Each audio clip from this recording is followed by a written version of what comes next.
What's going on, guys? Lee Sanders here. You are checking out an all new Impact Showdown covering Impact Wrestling as seen on Pop TV. Almost caught me there. I was about to say Spike TV again. No, as seen on Pop TV for this Thursday night of April the 20th. 2017. Hey, I want to humbly apologize to you guys that were expecting the stream at its regular time, had a little bit of a technical delay, and then right when I was ready to do the show, something else went down. So I know we projected a 10:30 p.m. start time, late by about almost a half hour, honestly. But just because we're coming on late, it doesn't mean that this is going to be a later show. If you've been checking out Impact Showdown for the past couple of weeks, you know we usually try to roughly do about 45 minutes. I actually want to try to see if maybe we can get this, if not a maximum of 30 minutes, if maybe we can kind of get it under for sure 30 minutes. So we'll see what we can do tonight. Hey, as always, I love hearing from you guys. I'm trying to make sure I show you all some extra love. So if you want to talk to me about tonight's Impact Wrestling, you can post your comments. I got the live chat right now. And of course, if you're checking this out on demand, you can definitely leave your comments. I always get a chuckle when I see folks that are catching the show here on YouTube or on Spreaker on the downloads, but in particular, after the stream is over on YouTube, I always kind of get a little bit of a chuckle from people that are checking out the YouTube on demand stream, and they're like interacting, they're like leaving comments as they're watching the entire episode. And sometimes it's kind of like, it's not live anymore, right? And then it's kind of like, wait a little bit, wait until the show is over and then maybe make your comment or whatever. I just always think it's kind of funny, but that's just me. Don't pay me no mind. But yeah, get at me in the chat or post a comment. You can also interact on Twitter, Facebook as well, at the RCWR show. So let's go ahead and let's talk about Impact Wrestling for tonight. And please keep in mind, I am paying attention because right now we're just doing the stream exclusively on YouTube, but this audio will be available for folks to check out on the download. So for you guys that's leaving comments in YouTube right now, please keep in mind, I am watching, I am acting as moderator right now, so be on your P's and Q's. All right, so look, tonight's episode of Impact Wrestling, I got to tell you guys up front, I liked it. I gotta say, for a live episode, and 9 times out of 10 it was probably preempted a little bit. I wouldn't be surprised if there was a delay, if not by about 15 to 30 minutes. There had to have been some type of a delay because the past couple of times Impact Wrestling has gone live on bear with me a second here, guys. Hey, Eduardo in the chat, that has nothing to do with what we're talking about right now, man. Honestly, if you know anything about what I do here on a weekly basis, I don't be name dropping people like that, man. So whatever is going on with you and that other individual you're talking about right now, my brother, you're going to have to take that up with them. We talking Impact Wrestling. If you're not willing to talk Impact Wrestling, my message to you and everybody else, this may not be the show for you. So let's talk Impact Wrestling or keep it moving along respectfully. All right. So one more time. I'll edit this out later for the audio. So Impact Wrestling, enjoyed it tonight. Really good episode. I love the fact that the X Division had got shown a lot of love. And I really, really do mean that. But at the same time, if you're a fan of Andrew Everett, you couldn't help but kind of feel a little bit sorry for the guy. And I'll actually explain a little bit more in just a couple of minutes. But okay, yeah, we're just going to have to go ahead. I'm sorry, guys. We got a knucklehead. You know what? If you can't follow the rules, you're banned. That's it. Plain and simple. You're banned. Sorry. I'm so sorry for you all that's checking out the live stream, but sometimes I deal with knuckleheads. Don't worry, in the coming weeks, I'm actually going to get a hold of a moderator. That way, I don't have to do this stuff myself. I don't know. It could be the missus. It could be a longtime listener. Somebody is going to be appointed a moderator for future streams to come. So we'll see what happens. I apologize. Let's continue. So, yeah, I like the fact that the X Division had got shown a lot of love, with the exception of how Andrew Everett was kind of treated. Again, I'll talk a little bit more about that in a few seconds. Also, as far as the in-ring action goes, loved it, hands down. I love the continuation in the building of story arcs, rivalries. I kind of cringed a little bit at some of the GFW references that were made all throughout tonight's episode, especially with Magnus showing up with the GFW World Heavyweight title. And I gotta tell you, man, some of you all were kind of putting the rumblings out there, and I really did not want to drink that Kool-Aid, but some of you all were like, man, wouldn't it be something if Jeff Jarrett decided like he was going to use this opportunity now that he's back in good graces with new owners, that is Anthem, and he pretty much technically has his baby back in Impact Wrestling? Wouldn't it be interesting if maybe he tried to somehow fuse GFW with Impact? And as we all remember from the last rodeo when we saw GFW versus Impact Wrestling, that it really like did not go that well. I think if we all were candid with each other, it's kind of like a distant memory that we really don't want to take the time to think about. So, but ever since Jeff Jarrett came back into the fold with Impact and Anthem, some of you all, and I really wasn't preaching the gospel on this, because honestly, my takeaway was, well, let's just wait and see what happens. Let's wait a couple of months. That way we can really get our feet wet, see, and really understand what direction the company is trying to go.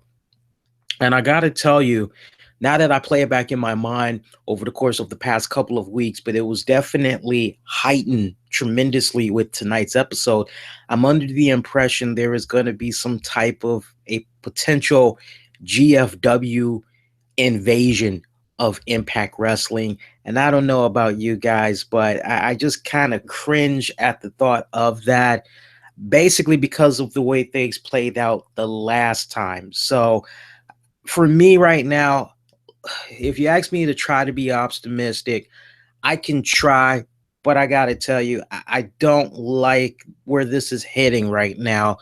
And if they're going to go in this direction, my only 2 cents on this topic, I really hope that it goes in a direction where, number one, learn from the past mistakes that were made. And, to kind of defend Jeff Jarrett, Global Force Wrestling, just a little bit, just to kind of play devil's advocate a little bit. I know when Jeff Jarrett had came back to Impact Wrestling that last go round, what was it, a couple of years back, it basically was part of some type of a package. Basically, he was going to get inducted. Probably there was a handshake agreement that GFW was going to get a little bit of love. They were going to get a little bit of a spotlight. And then on top of that, Jeff Jarrett gets camera time and all that. He and his talents, they get to showcase themselves.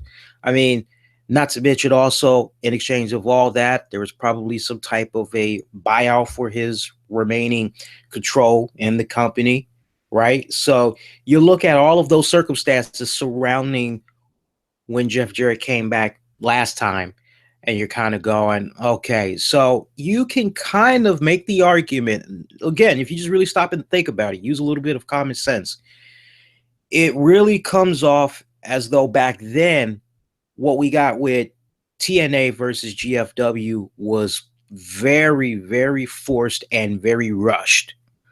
So if Impact Wrestling Anthem can learn from the mistakes of what was yesteryear and really improve upon that, then it could have the potential.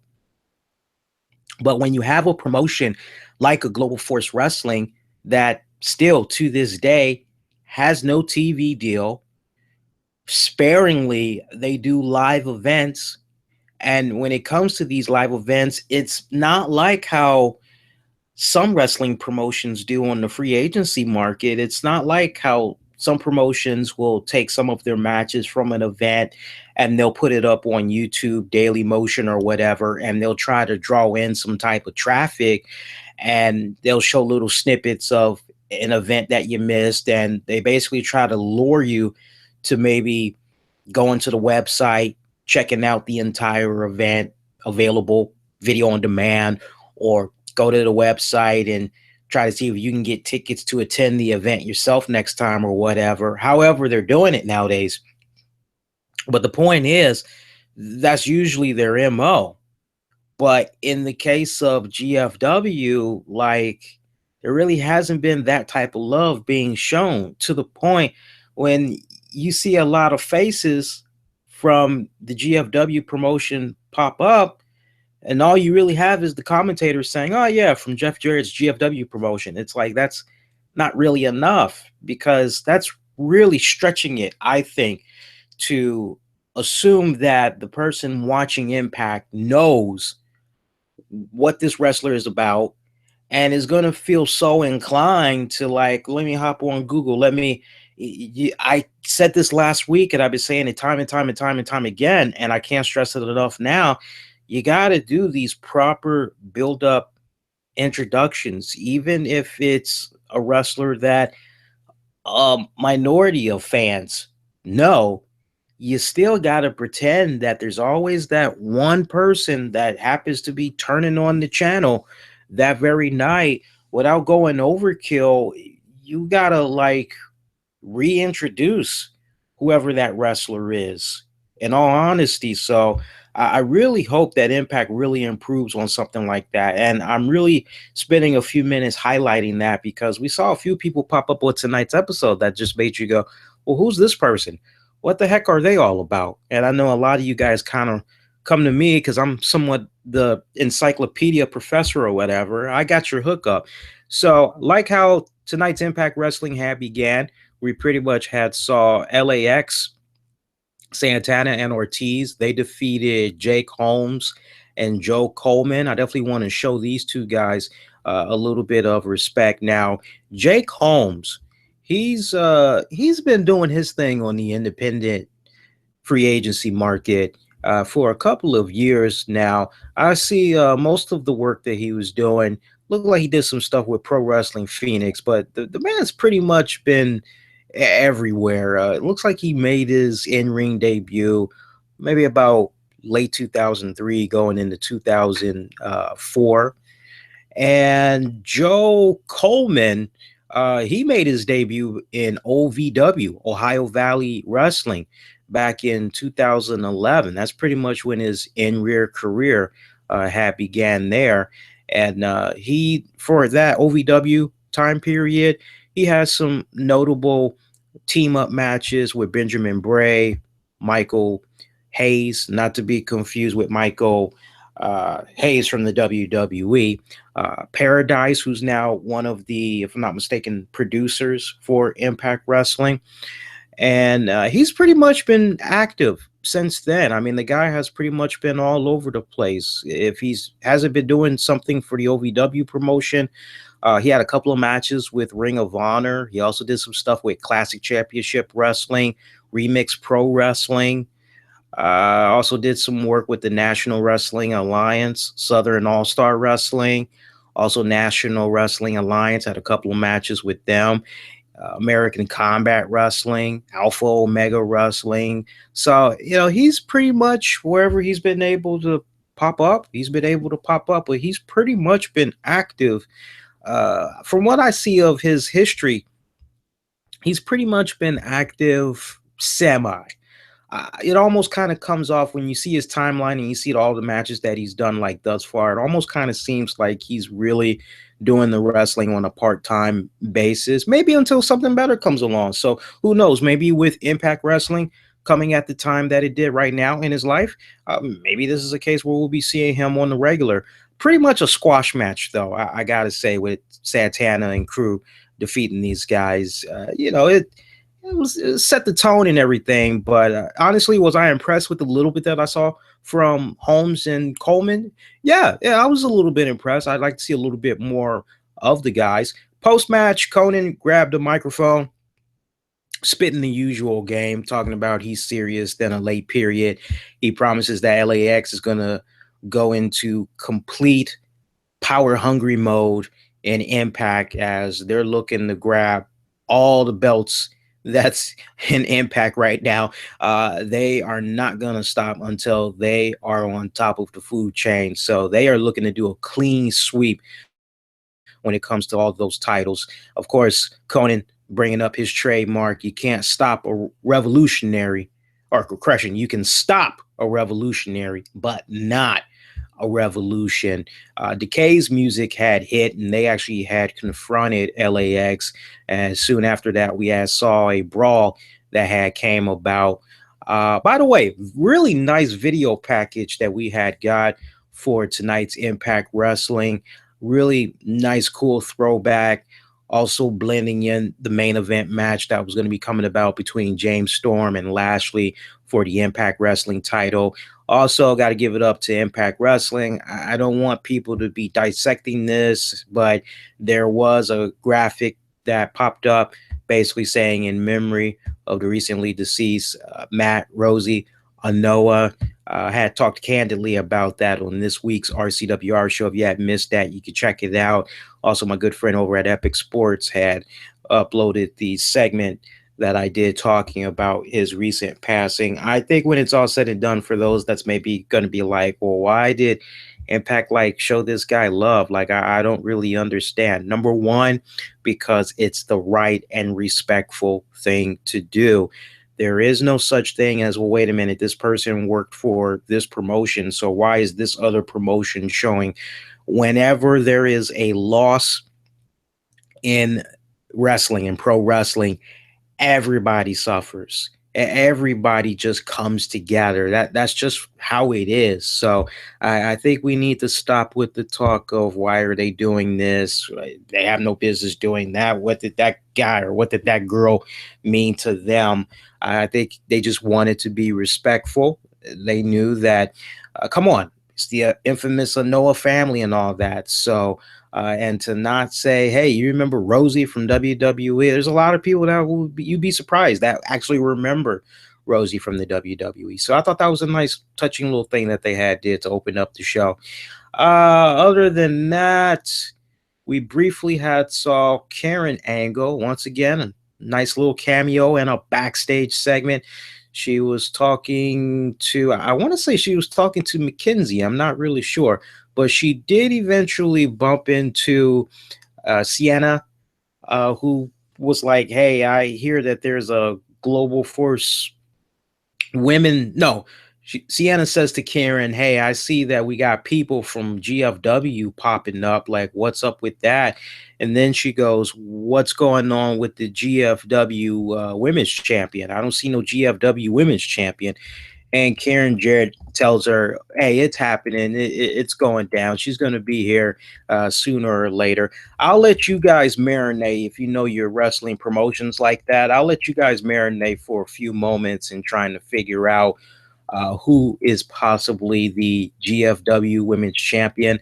And trust me, I'll come back to it. I'll give you all no cheating. I want you all to legitimately try to figure out who is the women's champion. And if you all still haven't figured it out by the time I reveal it, honestly, I think you all will be in for a treat when I reveal to you all who is the Global Force Wrestling Women's Champion. If you know the answer, do not post it in the chat. I want for everybody else to try and guess that. All right. So other than that action that we had saw, of course, there was a couple of teasers throughout the night by Bruce Pritchard, also by Dutch Mantel, as far as who is going to be participating in the X Division match for the championship. Now, this is kind of what I was talking about at the very beginning. Sadly, we have Andrew Everett, all these weeks that he was in this position where he had to prove himself to Trevor Lee, to Shane Helms, that he was deserving of a shot for the X Division title. We see him in these handicap matches, and you're thinking, okay, surely this is going to be it. Surely Everett is going to put his foot down and try to get Dutch Mantel or Bruce Pritchard involved in saying, hey, look, I've gone over all these obstacles. I've jumped over all these hoops. And this guy still is trying to have me play this cat and mouse game. Can't you all step in and intervene? Like, this has gone on long enough, don't you all think? And sadly, this went in a direction that I just thought was kind of like, huh, okay, well, maybe the odds are going to be stacked against this guy to really make him come out on top, right? So we hear about the participants that's going to be involved in this. Once again, Andrew Everett at a disadvantage because on top of dealing with Trevor Lee, he also had to deal with a returning Sonjay Dutt. Always kind of puts a smile on my face when Sonjay Dutt is back in Impact. He is a TNA original. He has been with the company for off and on for many years now. I know there were reports a couple of weeks back where the WWE was strongly interested in him. I don't think from a wrestling standpoint, however, if I'm not mistaken, the reports that were circulating was that WWE was really interested in him coming down to the Performance Center, possibly to be a trainer. I'm not necessarily so sure on being a wrestler. Maybe they were kind of interested in him being a wrestler. But for whatever reason, Sonjay Dutt decided to go in a different direction. He decided to try to work with Impact Wrestling again this go round. So he's involved in this X Division match. We also had Suicide. And we also had a newcomer to the Impact roster, a Desmond Xavier. For those of you that may be a little bit curious about this guy, he is from Dayton, Ohio, if I'm not mistaken. And he actually made his in ring debut, or he basically went into wrestling probably about, I want to say maybe late 2009, 2010, and he made his in-ring debut around 2011. And just some of the promotions he's worked for so far. Let's see, he's done some work for the Maryland Championship Pro Wrestling, MCW Pro Wrestling. Probably butchered the initials out of that. I apologize in advance. He's also done some stuff for CZW, Wrestling and Respect, Vicious Outcast Wrestling. He really, from what I see of his career highlights right now, he really exploded in 2016. I mean, 2016, my God, Ronin Pro Wrestling, PCW, Preston City Wrestling. The guy had a pretty damn busy year in 2016. And so far this year alone, he has been exceptionally busy, almost making up half of what he did in 2016. So this guy, I actually saw a little bit of his stuff as I was watching the X Division match tonight, and he was pretty impressive. And honestly, when you go look him up, there's a lot of positive reviews for the guy. Honestly, I'm seeing an average of about if not 8.5 out of 10, maybe like a 9 out of 10 for him. And honestly, the little bit that I had saw of him tonight, I gotta say, I was actually pretty impressed by the young man. I was exceptionally impressed. I guess we can kind of go to the X Division matchup since we're kind of talking about that right now.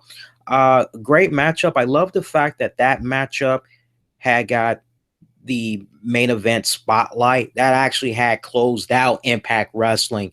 And I thought that was exceptionally very good because if you really just stop and really think about it, the X Division, it has gone through a serious rebuilding process for a couple of years now. I mean, it went through its periods under Bruce Pritchard and like, what is the X Division? Can anybody define it? What is it about? Like, is there a weight limit? What's going on? Bruce Pritchard really just, some would say he really butchered the hell out of the X Division when he came into play because he really did not understand what the X Division was about. But I got to tell you, ever since Jeff Jarrett kind of came back into the fold, you could kind of see that one of his main agendas was trying to get the X Division right back to where it was before in Impact Wrestling's glory years, if you will. And it's been a slow rebuilding, but I got to tell you, it's really been coming along. Really been coming along. All these guys that were involved in this matchup tonight, I got to take my hats off to them. They did an exceptionally good job. One spot in the match, I'm not sure how it went down, but Sonjay Dutt, his right eye had got swollen so big that it was closed shut. and he actually did not participate in the match for a good handful of minutes. You kind of wondered like how severe his injury was, but like a true soldier, my man actually went in there and he continued the in-ring action, and he really didn't pussyfoot around. I mean, he was doing spots, all that with a swollen eye, really just using one eye, and he was going in there doing the damn thing. So I got to take my hats off to him. It was great seeing Low Ki back. Low Ki, technically another TNA original. Guy has been involved in Impact Wrestling off and on for a good amount of years now. I got to be brutally candid with you all. I actually did not know that Low Ki was wrestling again, because I remember, and somebody correct me if I'm wrong, but I remember like a couple of years back, he had sustained some type of an injury, and he was like kind of contemplating retirement or whatever. But apparently that wasn't really the case, because if you all are keeping track at home, this is now like his fourth tenure with Impact Wrestling, because he did come back, if you all remember, 2014 to 2015, and that was a little bit kind of lackluster, I would have to say. Although I did enjoy the feuds that he had going on with Crazy Steve for the X Division title. He also did a little bit of stuff with Eli Drake, Mika, Drew Galloway. So I remember all those little things that had happened. But yeah, you kind of got to rewind it back. It was honestly 2013.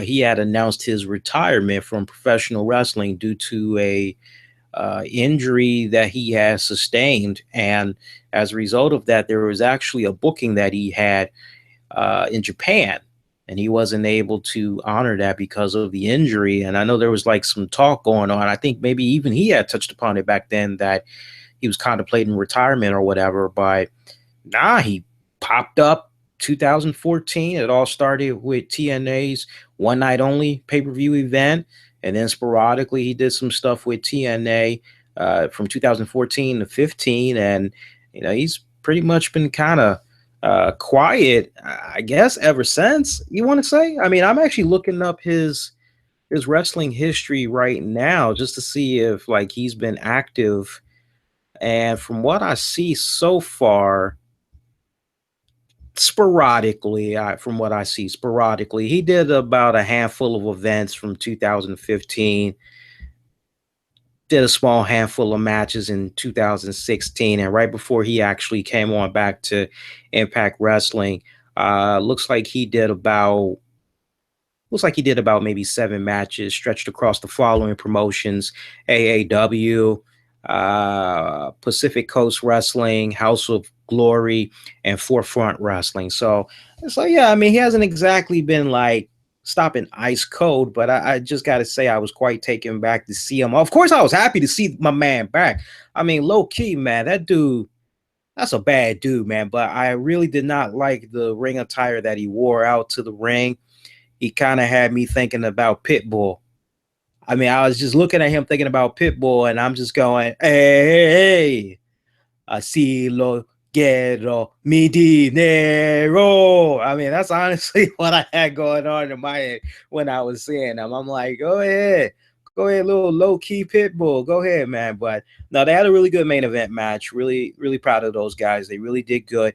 Didn't exactly like. Oh, by the way, your new X Division champion. You knew it was going to happen, but sadly, it would not be Andrew Everett. And I just did not quite understand that whole thing. Like, why would you do this to Andrew Everett?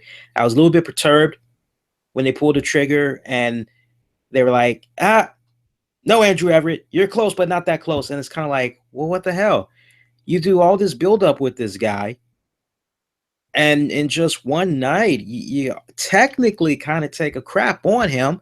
Now, I still think the young man has a bright career ahead of him, but just the story that they have been telling for a couple of months now, you would have thought everything would have culminated in Andrew Everett becoming the X Division champion, but no, it actually went to Low Ki. Low Ki is, once again, your X Division champion. So I'm looking at that, and I mean, on the one hand, I'm happy for Low Ki, But then on the other hand, I'm kind of going, well, what about Andrew Everett? So the only, if I were to find one thing that could make me say, well, this is a good spot, look on the bright side. The X division now kind of like has a face for the division again. And Trevor Lee, he did what he could. The other people before that, they did what they could. But honestly, to have a guy like Low Ki holding on to the X division title again, I wouldn't be surprised if honestly Jeff Jarrett is just kind of trying to play it safe, and he's going, look, Low Ki, good, been real good to us in the past. Look, telling you, we go in this direction. So I mean, as long as the situation is going to be utilized in a way where my man Low Ki is eventually going to put over a guy like Andrew Everett for the X Division title, then I'm all fine for it. But we'll see what happens. Now, I would imagine that probably on next week's Impact, I would imagine Andrew Everett's gonna be like throwing up a fit or whatever, saying, "Hey, man, these handicap odds that I was put in, surely I had earned a one-on-one shot for the X Division title."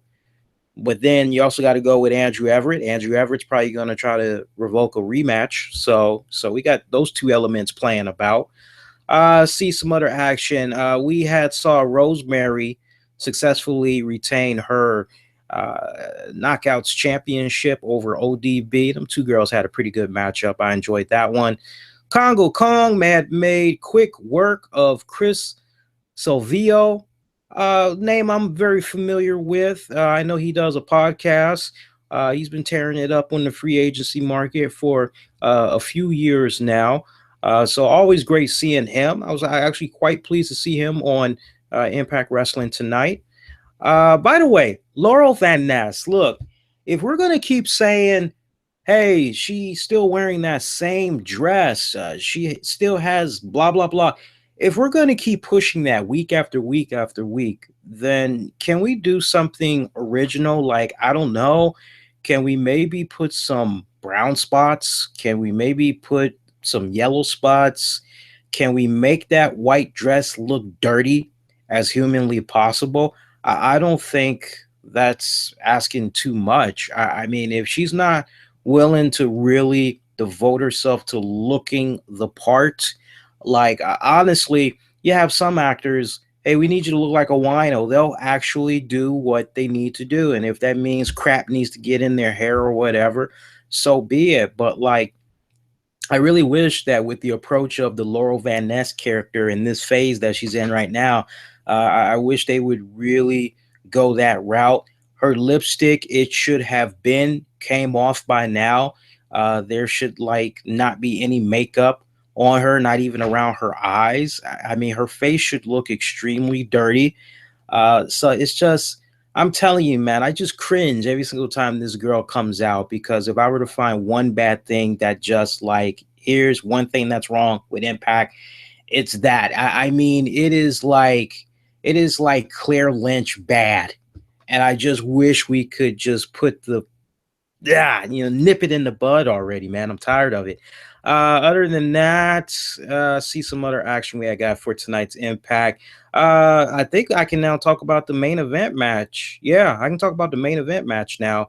For the title, of course, I'm talking about the Cowboy James Storm taking on Bobby Lashley. What did I say on this show last week? I had said to you guys almost towards the end of the show, I talked about Josh Matthews, and I said, man, if it was me, I'd love to see a scenario come about where maybe Josh Matthews goes and becomes a manager. And I threw some names out there at you. Some of y'all actually had liked the idea of Josh teaming up with EC3. There were others that liked the idea of Josh Matthews teaming up with Bobby Lashley, and I had pitched that.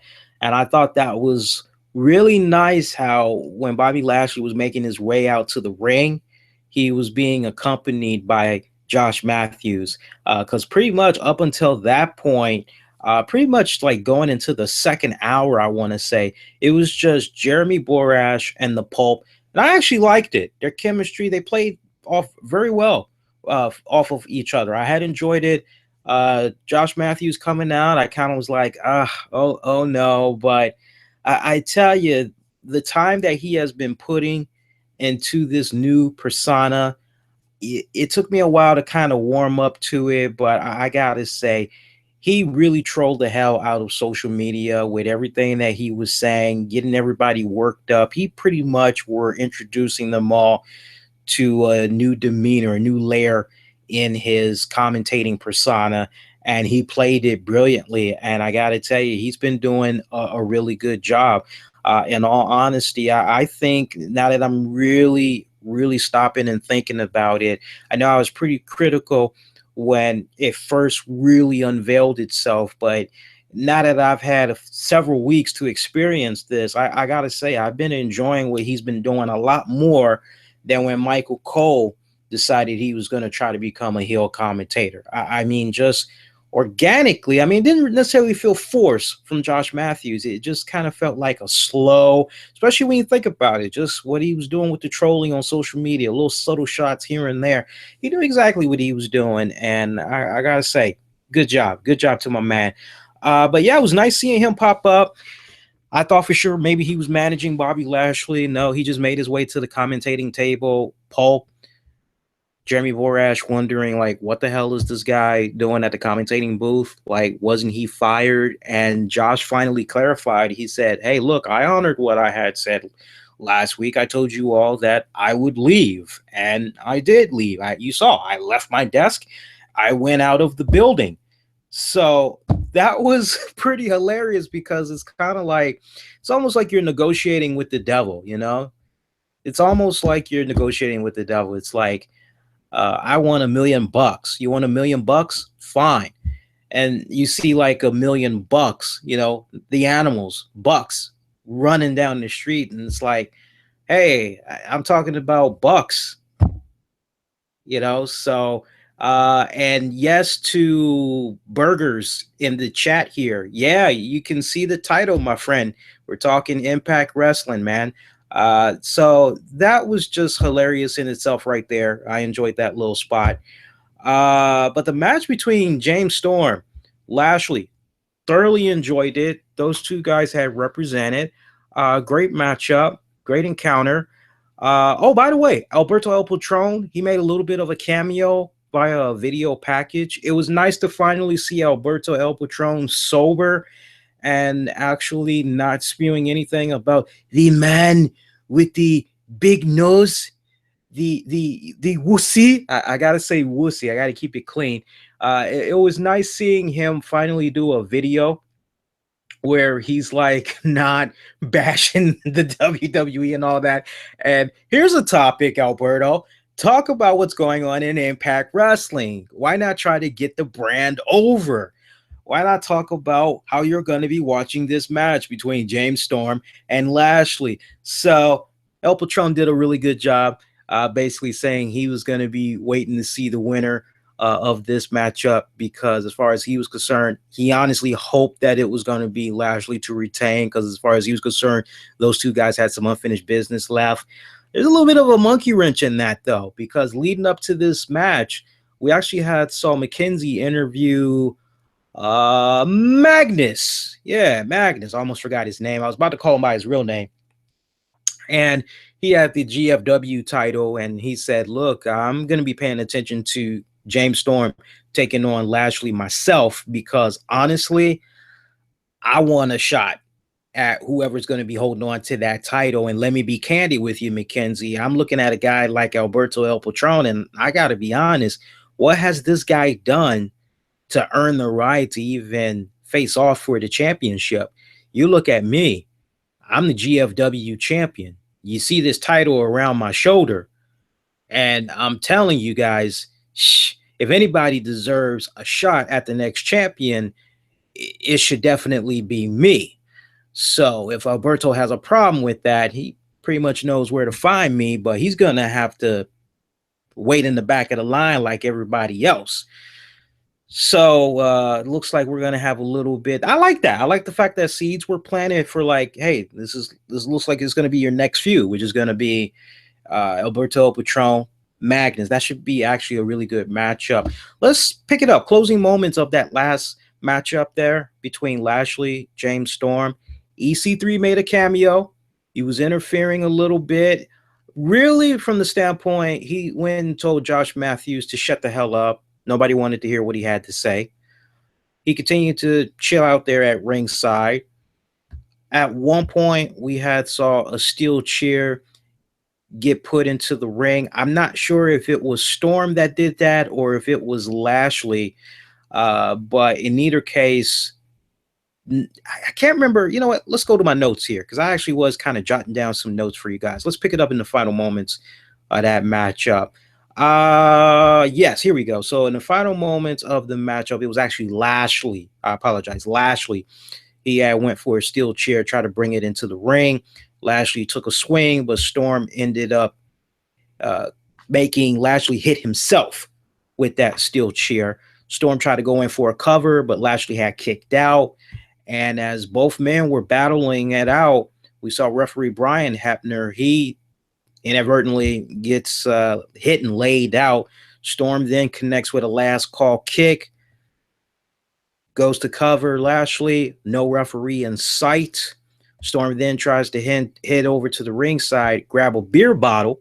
EC3 then grabs that beer bottle, comes into the ring. And somehow EC3 ends up getting behind Storm as the Cowboy was kind of thinking about going for a beer. I guess he was going to maybe have a swig, who knows, but EC3 grabbed it and was like, you need to go back in there. You know, nah, you're not going to get it like this, man. Go back in there, do it the right way. I think that's how EC3 was trying to portray his message to the Cowboy. And as Cowboy went in, EC3 just from behind just grabbed the Cowboy James Storm, smashed him. I mean, that basically has shades of what went down with Beer Money, man. When Beer Money had finally imploded and all that, that's exactly what that had reminded me of. And I told you guys on this very show that this was probably going to be our next, like, second biggest feud, which is going to be EC3 and James Storm. And just like that, EC3 managed to get that heel heat back. Looks like he's going back to the guy that he was, that we were first introduced to, what was honestly a good dominating year in Impact Wrestling, a good first dominating year for a rookie on the Impact roster. So yeah, EC3 costing Cowboy James Storm an opportunity to become champion, as Lashley was able to pick up the pieces, connected with a spear, retained his title that way. So Lashley's still your Impact World Champion. But overall, really solid episode of Impact Wrestling that we got tonight. Thoroughly had enjoyed it. And just check in. That's pretty much it. I think we did pretty good. Honestly, a lot to look forward to for next week's show. So we have the continuation of El Patron, Magnus. We also have, that's if that's going to happen. We could see Magnus maybe get in the face of Lashley and try to get that title shot next. So who knows? Maybe we're going to see some type of a number one contenders match, because Magnus brings up a good point. El Patron is owed a rematch, so maybe that could play out in a way where a new number one contender is going to be crowned that way. I wouldn't be surprised if some type of controversy were to occur, where basically there was no decisive winner, and as a result of that, it ended up being a scenario where maybe it'd be a triple threat match for the Impact World Championship. So that's another angle that could possibly happen. We definitely need to go back to the tag titles. I'm a little bit more curious because now I've like clearly forgot who the number one contenders are right now to face off. Oh, yeah, I totally forgot who they are now. So I know Decay got in the face of LAX. Maybe they're looking to revoke their rematch clause or whatever. But as it stands right now, I can't honestly remember who's the number one contenders. Maybe you guys in the chat can kind of jog my memory a little bit. But yeah, good episode tonight. So other than that, I think we can go on ahead and shut the stream down. I do appreciate you guys that took the time out to check this out, whether you're watching live or you're going to be listening to this on demand.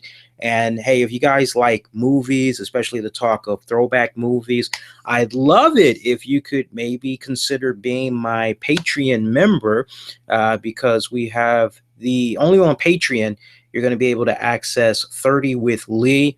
It's a great series. I talk about current movies that's playing in the theaters. I also talk about, oh, it is Decay? Okay, good. It's Decay. Yeah, I talk about current movies. I also talk about throwback movies.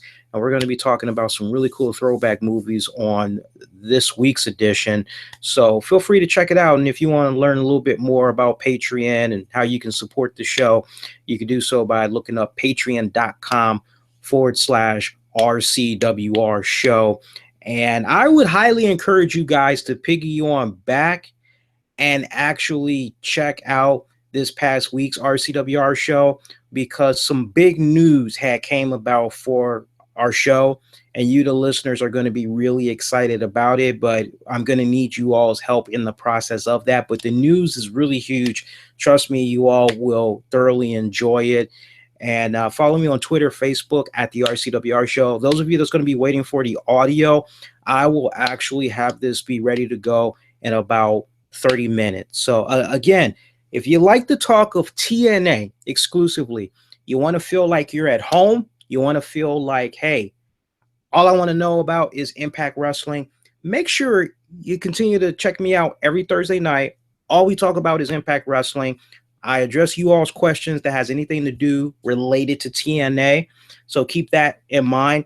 Any questions that's not TNA related, send it on over to Twitter or Facebook, and I can tackle it on Tuesday's RCWR show. But for your hardcore TNA fans, Impact Wrestling fans, this is your hookup every Thursday night, 10 p.m. Eastern, live on here. So that's going to do it. A very good night, good morning. Give me those thumbs up. And if you haven't subscribed, do so. And I'll catch you all later. Everybody, take care.